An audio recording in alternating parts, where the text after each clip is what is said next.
하나님의 말씀은 로마서 10장 16절에서 21절까지 로마서 강의 39번째 하나님의 일 하나님의 신비 6번째 시간입니다. 종일 손을 벌려노라 라는 제목으로 하나님 말씀 듣기 전에 우리 본문을 먼저 교독하겠습니다. 16절 제가 먼저 읽습니다. 그러나 그들이 다 복음을 순종하지 아니하였도다. 이사야가 이르되 주여 우리가 전한 것을 누가 믿었나이까 하였으니.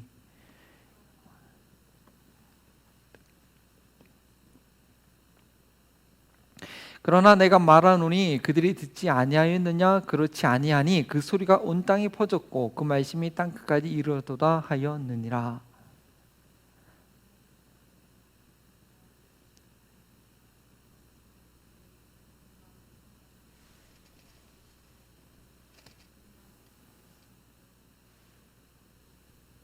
이사야는 매우 담대하여 내가 나를 찾지 아니한 자들에게 찾은 바 되고 내게 묻지 아니한 자들에게 나타났노라 말하였고, 함께 읽겠습니다. 이스라엘에 대하여 이르되 순종하지 아니하고 거슬려 말하는 백성에게 내가 손을 벌렸노라 하였느니라. 아멘. 이는 살아계신 하나님의 말씀입니다.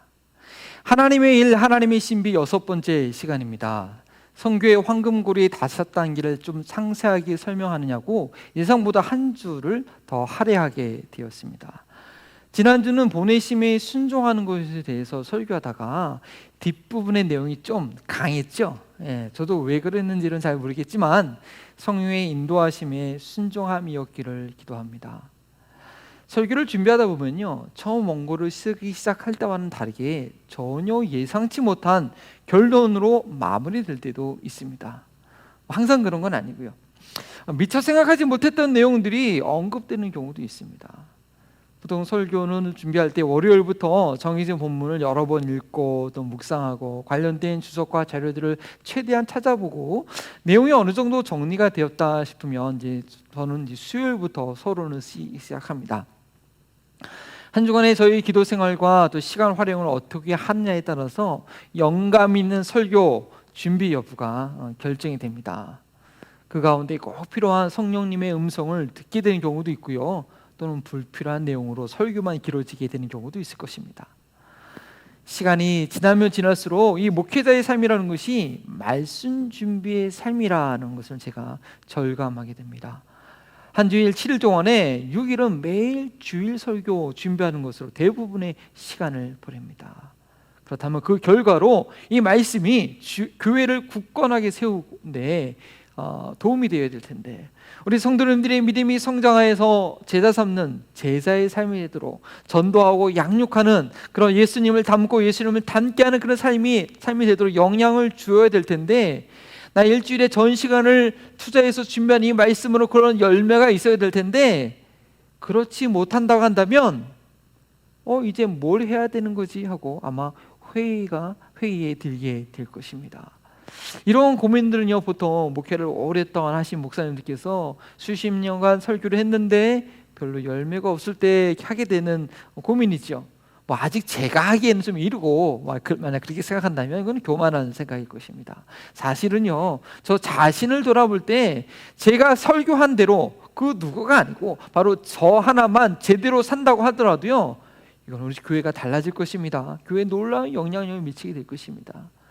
결국에는요, 어떤 내용이라도 결국은 진리의 말씀을 순종하는 사람이 단 한 사람이라도 있느냐 없느냐의 문제라는 것이죠. 순종의 여부가 최종 결과를 결정짓습니다. 그런데 오늘 본문 말씀은 16절에 순종하지 아니하였도다 라고 시작해서 21절에 순종하지 아니하고 라고 마무리가 됩니다.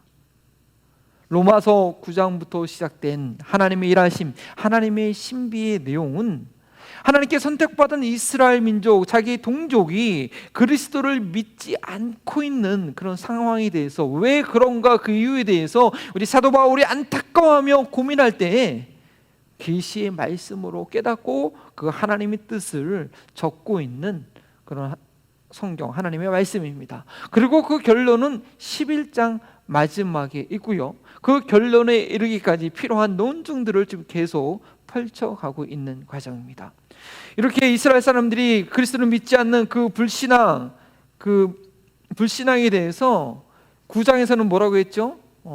그렇게 된 이유는 하나님의 선택에 근거한 약속과 믿음으로 이루어지는 그런 하나님의 일하시는 방법 때문인 것을 밝혔고요. 또 10장에서는 이스라엘 백성들이 하나님을 잘못 알고 있었기 때문에 바른 지식이 없어서 하나님의 의를 거부하고 자기의 의를 세우고 있었기 때문에 그리스도를 믿지 않고 있다라고 얘기했습니다.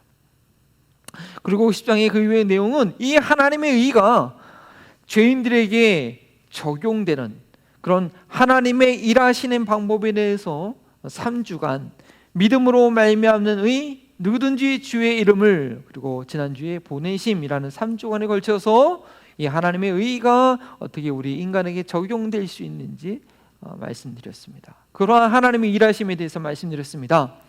그런데 오늘 본문 말씀은 그 하나님의 의가 적용되지 못한 이유, 그 이스라엘 백성들에게 적용되지 못하는 이유가 무엇인지 결론으로서 오늘 본문이 말하고 있습니다.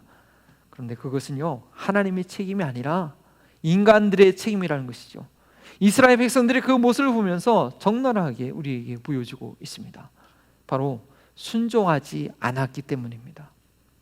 그러나 인간이 불순종했다고 하나님의 일이 중단되는 것은 아닙니다. 오늘 설교 제목처럼 종일 손을 내미시는 그런 하나님이십니다. 저희는 오늘 이스라엘 사람들의 모습을 보면서 저희의 믿음 생활 가운데 다른 것을 탓할 것이 아니라 결국 순종하지 않고 있는 나의 모습을 발견해야 될 것입니다. 오늘 본문에는 그러나 또 그러나가 3번이나 나옵니다. 왜 그러나, but, however가 나올 수밖에 없었는지 이스라엘이 핑계하지 못할 그 이유를 말씀드리면서 설교를 진행하고자 합니다. 첫 번째 그러나는 본문의 첫 단어로서 나옵니다. 보내심으로 시작하여 주의 이름을 부르게 되는 이 선교 황금고리 5단계가 누구에게요? 이 이스라엘 백성들에게만은 적용이 안 되는 듯한 그런 안타까운 상황을 말하고 있는 것입니다. 보내심을 받아 전파한 내용을 들었고 믿어서 주의 이름을 불러야 되는데, 그러나 그들이 주의 이름을 부르지 않고 있다는 것입니다. 그러나 그들은 주님을 믿지 않고 있는 상황을 얘기하고 있습니다.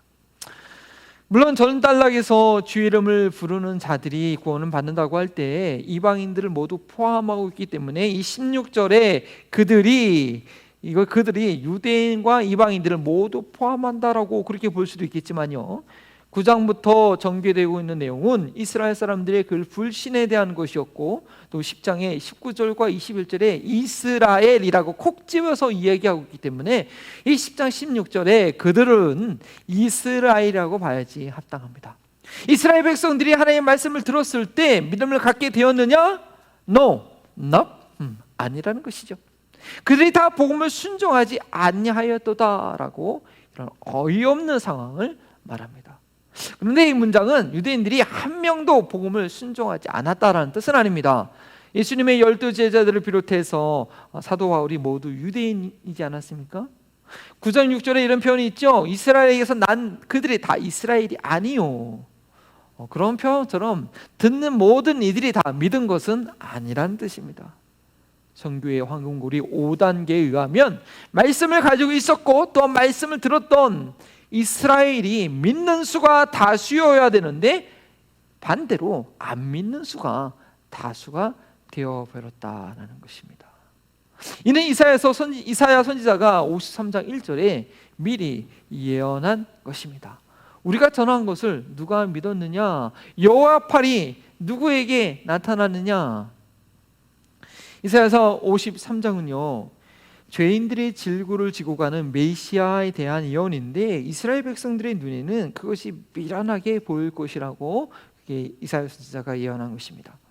그리고 사도 바울은 이 말씀을 가지고 주여 우리가 전한 것을 누가 믿었나이까? 라고 인용하면서 이스라엘의 불신앙을 질타하고 있습니다. 그런데 우린 여기서 바울이 순종하지 않은 것을 믿지 않고 있다라고 연결하는 것에 대해서 유의해야 됩니다. 즉 순종하지 않는 것은 뭐다?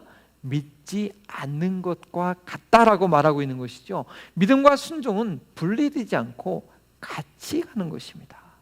로마서 주제가 그 1장 17절에 오직 의인은 믿음으로 말미암아 살리라 였다고 한다면, 그럼 믿음으로 사는 것, 의인은 오직 믿음으로 산다고 했는데 믿음으로 산다는 것이 뭐냐? 그것이 바로 순종의 삶이라는 것이죠. 몸을 죄에게 내어주지 않고 의의 병기로 하나님께 내어드리도록 성령님께 순종하며 사는 것이 바로 믿음입니다. 믿음은 오직 이 순종으로만 증명될 수 있는 것입니다. 이러한 믿음과 순종의 관계는 로마서 시작과 마지막에 동일하게 설명되고 있습니다. 로마서 1장 5절 말씀이죠. 그의 이름 그로 말미암아 우리가 은혜와 사도의 직분을 받아 그의 이름을 위하여 모든 이방인 중에 믿어 순종하게 하나니라고 했습니다. 또한 로마서 내용의 실제적인 마지막 장이라고 할 수 있는 이 15장에도 그리스도께서 이방인들을 순종하기 위하여 나를 통하여 역사하신 것 외에는 이라고 18절에 말하고 있습니다. 로마서의 내용 구성도요, 로마서 1장부터 11장까지에 가는 것은 믿음에 관한 것이었다면 12장부터는 이 믿음을 증명하는 순종의 삶이 무엇인지를 설명하고 있다고 볼 수 있습니다. 순종하지 않는 것은 믿지 않는 것이라고 오늘 16절 말씀은 아주 못 박아서 증거하고 있는 것입니다. 그들이 복음을 들었음에도 믿지 않고 있는 것은 순종하지 않고 있기 때문이라는 그런 부정할 수 없는 요소를 저희는 발견해야 됩니다. 아브라함의 믿음은 하란에서 떠나는 순종으로 시작되었고, 그 모리아산에서 아들 이삭을 드림으로써, 그렇게 순종함으로써 아브라함의 믿음은 완성되었습니다. 저희의 믿음 생활의 패턴은 순종의 훈련과 그 반복이어야 합니다. 저희는 믿음이 있다라는 말과 순종이 있다라는 말을 동의어로 봐야 됩니다. 믿음이 자라났다는 말은 무슨 말이냐? 순종함이 많아졌다는 말로 표현되는 것입니다.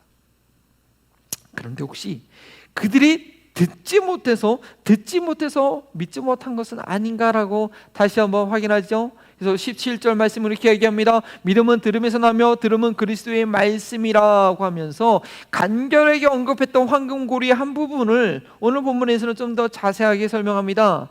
이스라엘 백성들이 믿음을 갖기 위한 가장 기본적인 조건, 혹시 그리스도에 관한 말씀을 듣지 못했던 것은 아닌가라고 질문하는 것이죠. 그러나 아니죠. 18절에 두 번째 그러나를 끄집어내면서 절대 그렇지 않음을 시편 19편 4절 말씀을 인용해서 설명하고 있습니다. 어떻게 설명하고 있느냐? 그의 소리가 온 땅에 통하고 그의 말씀이 세상 끝까지 이르도다. 시편 19편은요, 다윗이 썼습니다.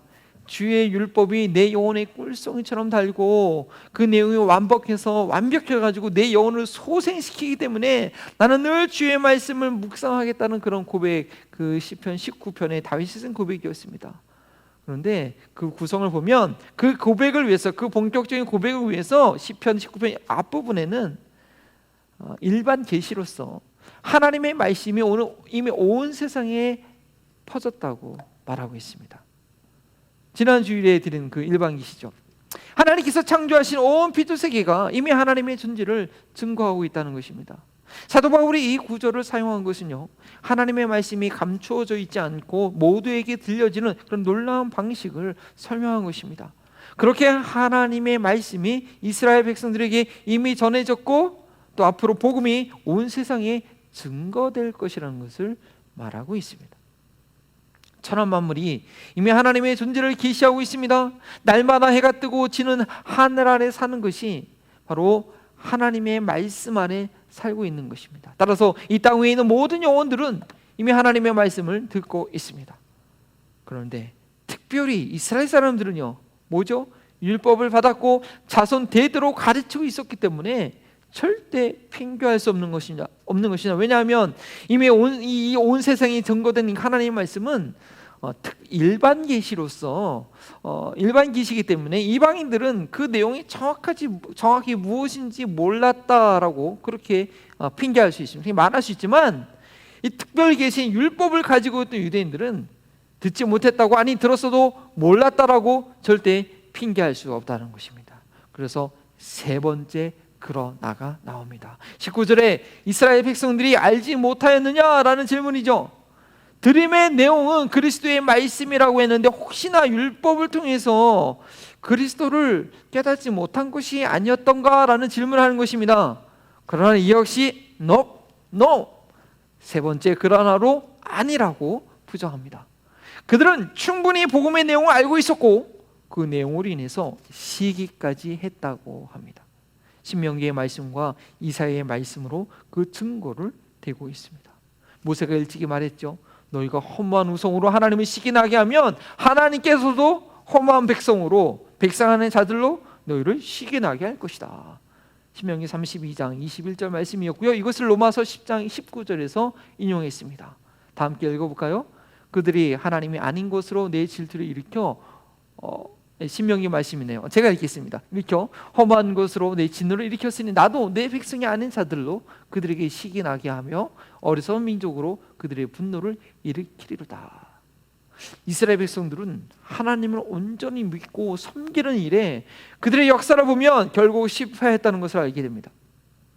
우상 숭배하다가 나라를 잊어버리고 바벨론 포로로 끌려가십니다. 해방되어서 가나안 땅에서 돌아와서 예루살렘 성전을 재건했지만 여전히 페르시아, 헬라 그리고 로마 시대에 이르기까지 그들은 나라 없이 지배 속국으로 살아야 했습니다. 이로 인해서 말라기 선지자가 경고했듯이 이들은 하나님에 대한 신뢰가 땅에 떨어졌습니다. 하나님을 신뢰하지 않게 됩니다. 마음은 이미 세상으로 향한 채 저들의 외식만 남아 있었습니다. 명목상의 제사장 제도가 계속 유지는 되었지만 이스라엘의 해방과는 상관없이 자신들의 기득권을 유지하기에 바빴습니다. 율법을 철저히 지키고자 하는 이런 바리새파를 형성하긴 했지만 그들은 자신의 의로 가득 찼습니다.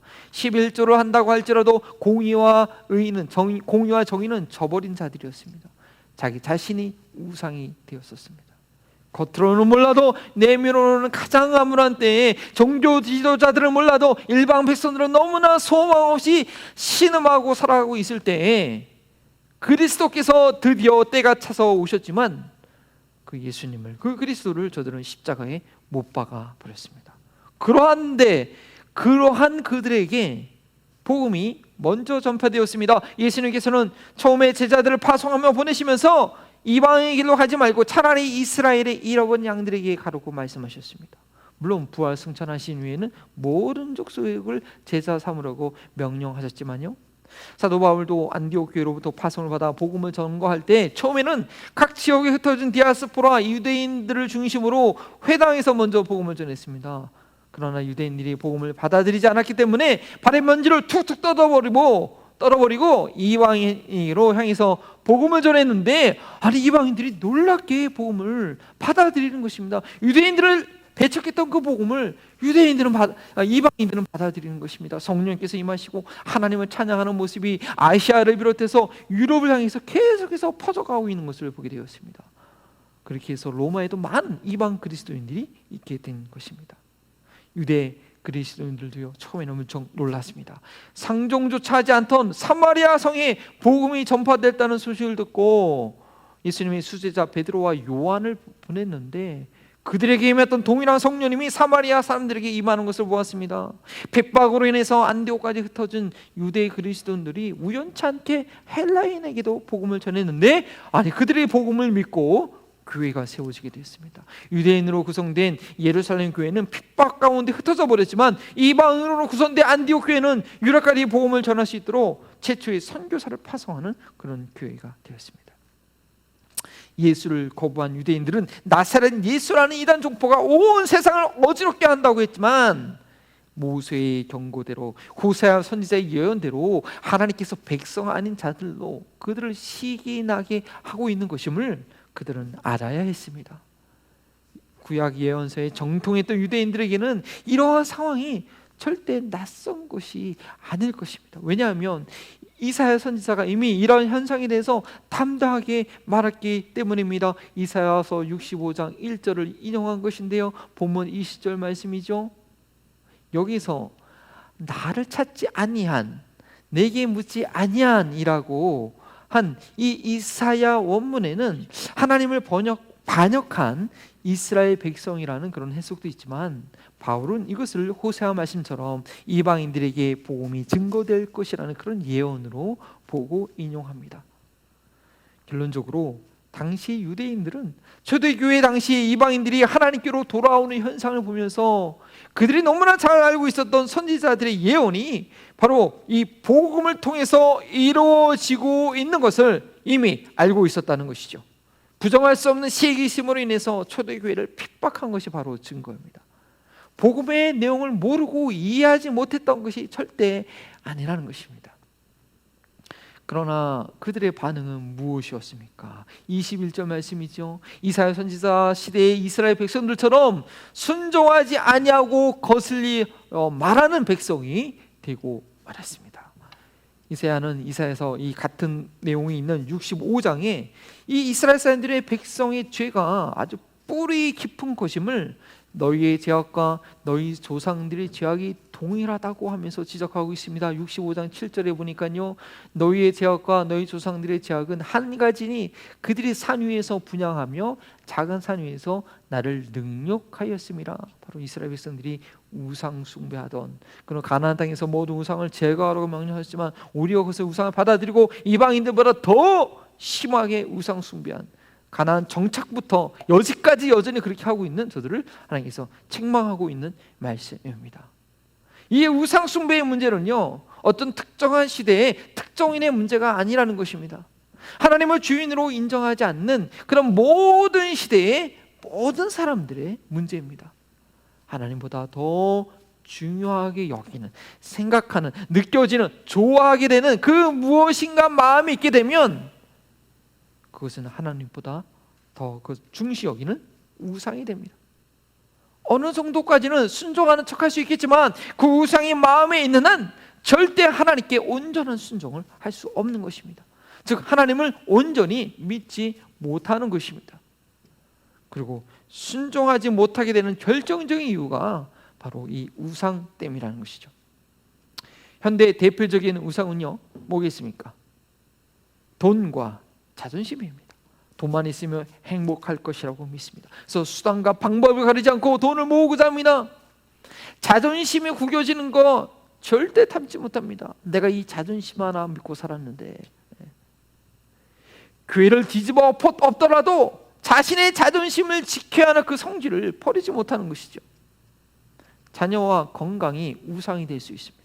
그 자체가 절대 나쁜 것은 아닙니다. 하나님의 영광 위해서 내게 맡겨주신 것인데, 하나님의 영광 위해서 사용해야 되는 것인데, 그것을 나의 소유로 삼고 나의 영광 위해서 집착할 때 그거는 지독한 우상이, 절대 떨쳐버리지 못한 우상이 되고 맙니다. 창조주 하나님을 나의 인생이, 내 인생의 주인으로 모시지 못하고 있기 때문입니다. 욕심으로 하나님께서 주신 모든 것들을 자기의 소유로 삼으려고 하지만 실상은 그것들을 섬기며 그것들의 노예가 되고 만 것입니다. 하나님을 주인으로 섬기지 않고 있는 삶은 아무리 작은 것이라도 그것이 우상이 되어 그것의 노예가 되어버립니다. 이것이 우상이 무서운 이유입니다. 하나님은 이러한 연약한 인생을 너무나 잘 알고 계십니다. 하나님께서 그들의 주인이 되어주시지 않으면 그 인생은 사탄의 팝이 되고 만다는 것을 너무나 잘 알고 계십니다. 사탄이 하는 일은요, 단순합니다. 분명합니다. 파괴하고 멸망하는 것입니다. 우리의 인생을 도둑질하고 괴롭히는 것이 바로 사탄이 하는 일입니다. 각종 우상을 통해서 행복과 만족을 줄 듯이 우리를 속이지만 결국은 자신의 노예로 만들고 파멸에 이르게 합니다. 하나님께서는 이렇게 죄의 늪에 빠져있는 인생들을 불쌍히 여기십니다. 그들을 건져내고자 구원의 손길을 한순간도 거두지 않고 종일 내밀고 계십니다. 22절 말씀이죠. 우리 함께 읽어볼까요? 이스라엘에 대하여 이르되 순종하지 아니하고 거슬려 말하는 백성에게 내가 종이 내 손을 벌렸노라 하였느니라. 이스라엘은 하나님의 보내심을 받은 선지자들이 전파한 복음을 들었을 때 믿음으로 주님의 이름을 불러야 했지만 그들은 주님의 손을 잡지 않았습니다. 온종일 내밀고 계신 주님의 손을 외면했습니다. 왜 그랬습니까? 못 들어서입니까? No, 아닙니다. 들었습니다. 듣긴 했는데 그 내용을 이해하지 못해서입니까? No, 아닙니다. 알고 있었습니다. 알고 있어서 시기심까지 생겼습니다. 그러면 왜 그들은 주님의 이름을 부르지 않았을까요? 왜 믿지 않았을까요? 아니, 왜 순종하지 않았을까요? 그 마음에 하나님으로 인정하지 않는 그런 우상들이 숨겨져 있기 때문입니다. 결국에는 자기 자신을 의지하면서 두려워하면서 걱정하면서 자기가 하기 원하는 것을 간절히 바라고 있기 때문에 하나님의 음성을 듣고 순종하고는 것은 너무나 거리가 먼 삶을 사는 것입니다. 그런데 이것이 사도 바울이 사역하던 시대에 유대인들만의 문제였을까요? 유대인들만의 문제입니까? 율법을 배우기 힘쓰고 율법을 철저하게 지키려고 애쓴 이 바리새파 사람들이 종교 지도자들로 있었고 그들의 철저한 지도를 받고 있던 유대인들이었습니다. 오늘날 복음을 알고 믿고 매주일 예배 드리는 저희들은 어떤가요? 오늘 본문의 첫 구절과 마지막 구절 순종하지 아니하였도다, 순종하지 아니하고, 이것이 저희와 전혀 무관한 말씀일까요? 물론 그러기를 바라지만 저희는 오늘 본문 말씀을 통해서 믿고 있는가가 아니라 순종하고 있는가라는 구체적인 질문을 가져야 합니다. 믿는다는 것은 순종한다는 것이기 때문입니다. 말씀에 순종하지 않는다는 것은 말씀을 믿지 않고 있다는 것입니다. 하나님의 명령보다 더 중요한 우상이 내 안에 있는 것입니다. 그러나 저희는 그것을 애써 감추려고 합니다. 아닌 척합니다. 그 우상을 감추고 순종하지 않아도 나는 믿고 있다라고 착각하고 있다니까요. 그러나 순종하지 않고 돌이킬 때마다 우상을 하나를 끌어안고 있는 모습을 보이고 있는 것입니다. 그 끌어안는 우상이 많아질수록 곧 침몰하기 직전에 배가 되어가고 있는 것입니다. 저희가 오늘날 듣지 못해서 순종하지 못하고 있는 것일까요? 아니, 알지 못해서 순종하지 못하는 것일까요? 성경은 저희에게도 그러나 하면서 그것이 아니라고 말씀하십니다. 결국은 믿지 않았기 때문에 순종하지 않는 것입니다. 우상에 매여 있는 것입니다. 하나님을 믿지 않기에 순종하기에는 두려운 것이 너무나 많고, 하나님을 주인으로 모시지 않았기에 순종하기에는 아직도 내 것이라고 느껴지는 것이 너무나 많은 것입니다. 그러한 저희들에게 하나님은 포기하지 않고 오늘도 찾아오셔서 손을 내밀고 계십니다. 이스라엘이 들었음에도 알았음에도 고개를 돌리고 불순종한다고 포기하실 하나님이 아니시죠? 아니, 그 불순종을 사용해서 결국에는 더 큰 순종을 만들어내시는 능력과 지혜의 하나님이십니다. 그것이 11장의 결론이기도 하고요. 저희들의 불순종에 결코 포기하실 하나님이 아니시죠. 어느 목사님께서 쓰신 칼럼에서 읽은 내용입니다. 오래전 가이드 포스트라는 그 매거진에 나온 실화라고 합니다. 한 젊은 여인이 에이즈에 걸려서 병실에서 죽어가고 있습니다. 이 여인이 어렸을 때는 교회를 다닌 적도 있기는 했는데 잘못된 길로 빠져들어서 믿음의 길을 떠난 지가 꽤 오래되었고, 결혼에 실패하고 또 방탕한 삶을 사다가 결국 죽음에 이르는 병을 얻게 된 것입니다. 목사님께서 신방하셔서 예수님을 구세주로 영접하고 영원한 생명을 얻으라고 권면했습니다. 그러자 이 여인은 냉담하게, 저는 이미 버림받은 영혼입니다. 나 자신에게뿐 아니라 남들에게 너무 많은 피해를 입혔습니다. 저는 아무런 가치가 없는 인간입니다 라고 말하고 고개를 돌려버립니다. 그때 목사님께서 옷장에 붙어있는 여자아이 사진 하나를 보게 되었습니다. 그리고 그 여인에게 누구냐고 묻습니다. 갑자기 여인의 얼굴이 활짝 펴지면서 자신의 하나밖에 없는 너무나 소중한 딸이라고 합니다. 그때 목사님께서 귀를 늦추지 않고 묻습니다.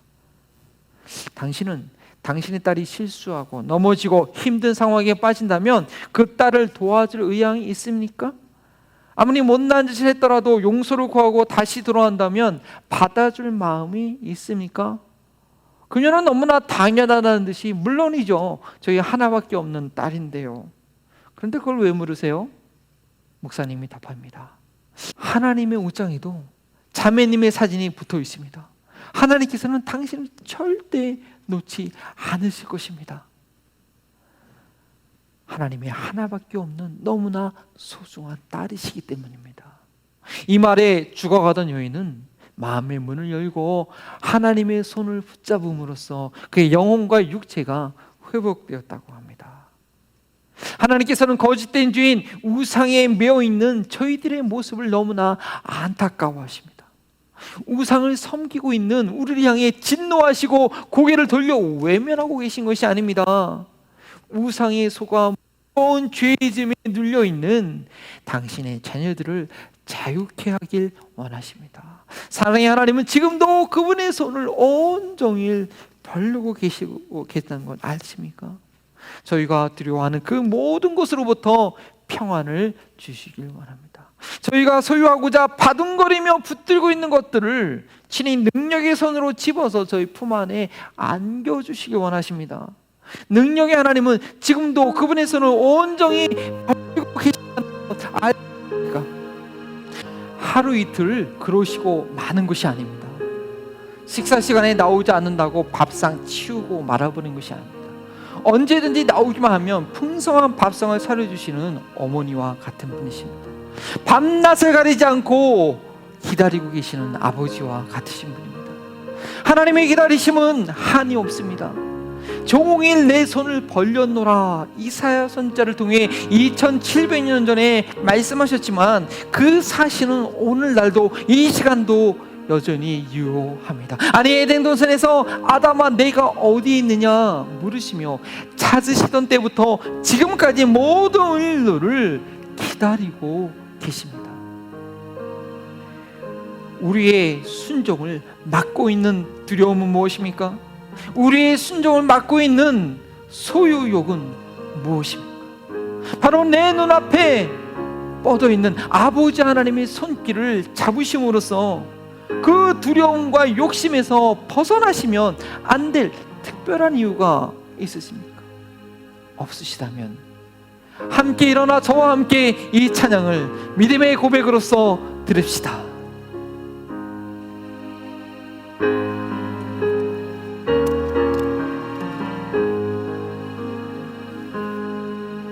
나 주를 멀리 떠나다 이제 옵니다. 나 죄의 길에 시달려 옵니다. 나 이제 왔으니 내 집을 찾아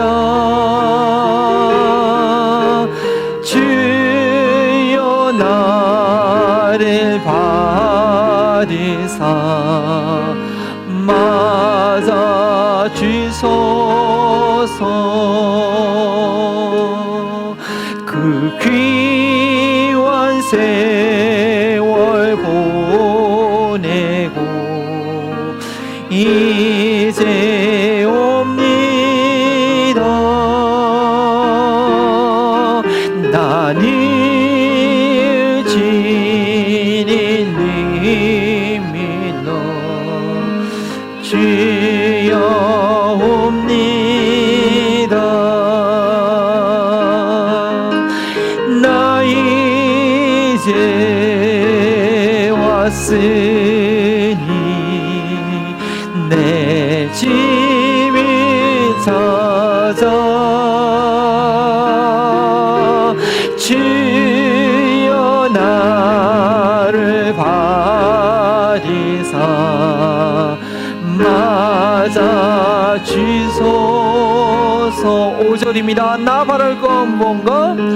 나 바랄 것이 무언가 우리 주 예수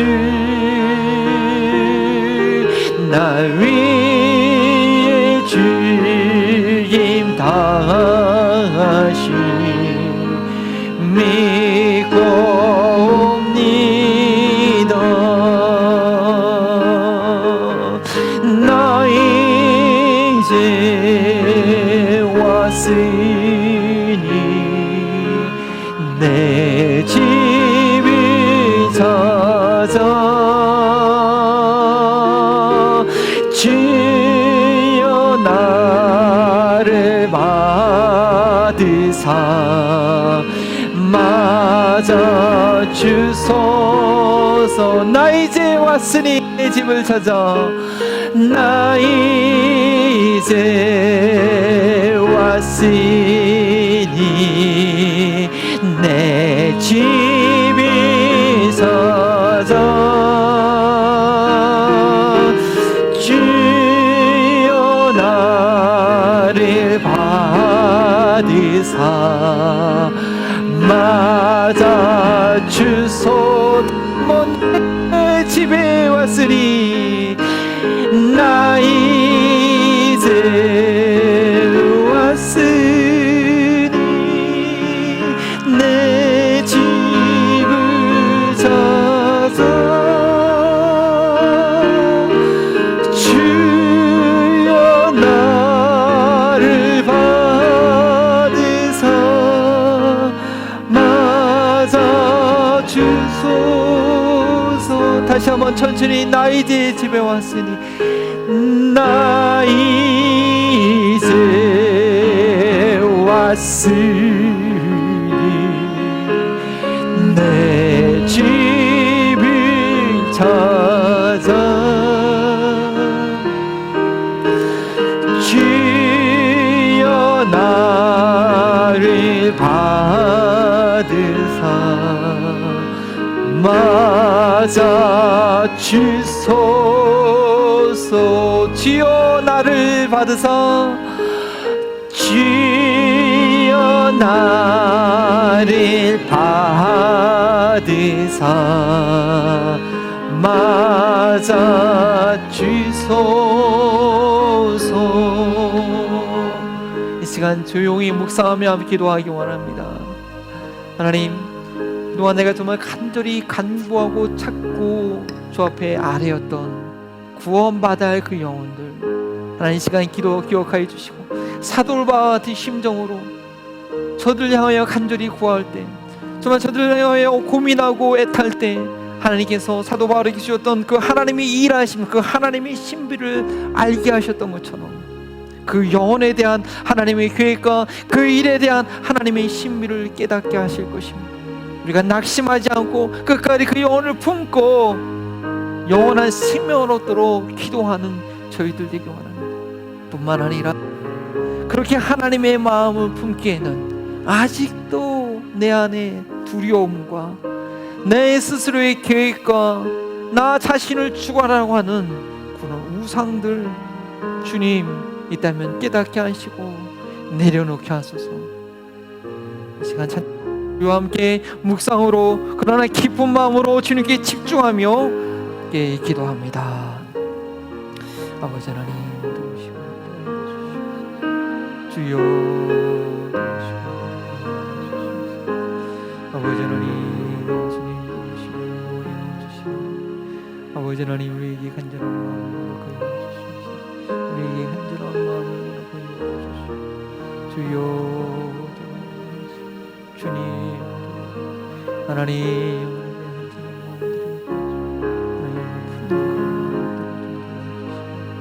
아버지 하나님 하나님 그 무슨 일이고 하나님 무슨 일이고 주님도 주님도 주시옵소서. 주님 돌아오게 하여 주시옵소서. 하나님께 맡기게 하여 주시옵소서. 주여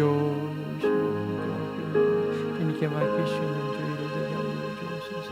하나님 주님께 맡길 수 있는 저희를 되게 하소서. 하나님께 맡기는 주의 심령 되게 하여 주시옵소서. 아버지 하나님 도와주시옵소서. 아버지 하나님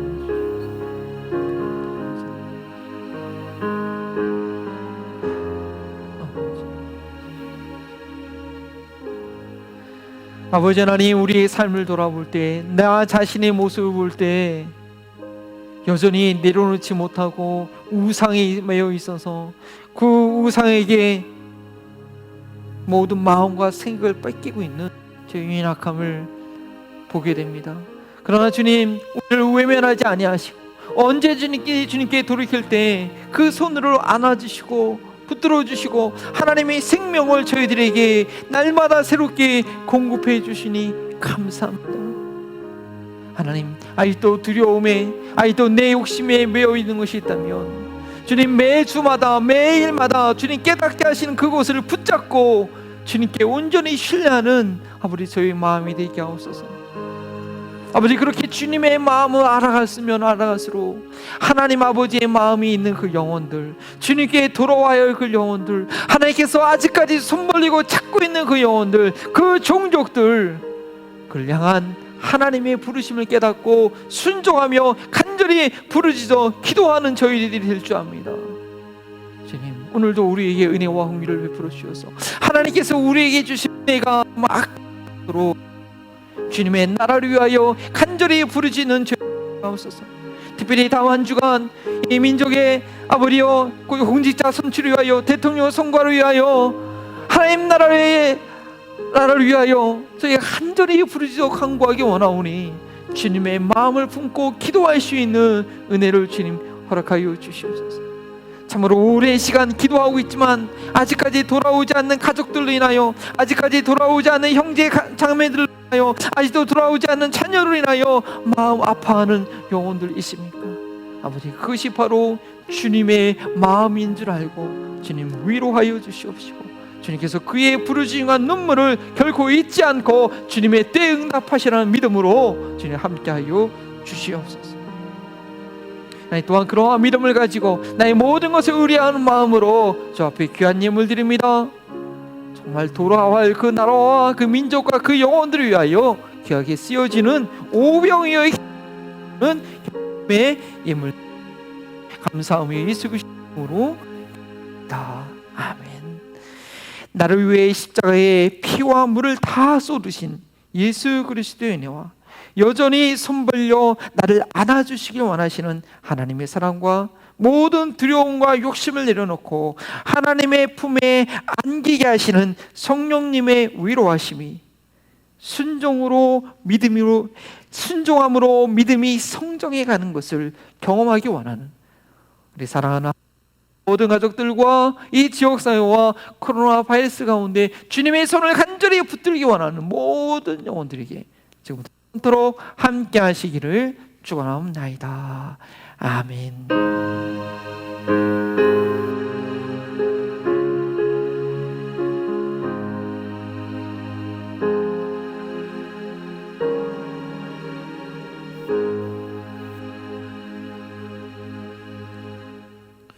감사합니다. 예배를 마쳤습니다. 제가 하나님의 도움을 받으시고 분이 누구신지 교회 감사하게 남겨주시면 감사하겠습니다.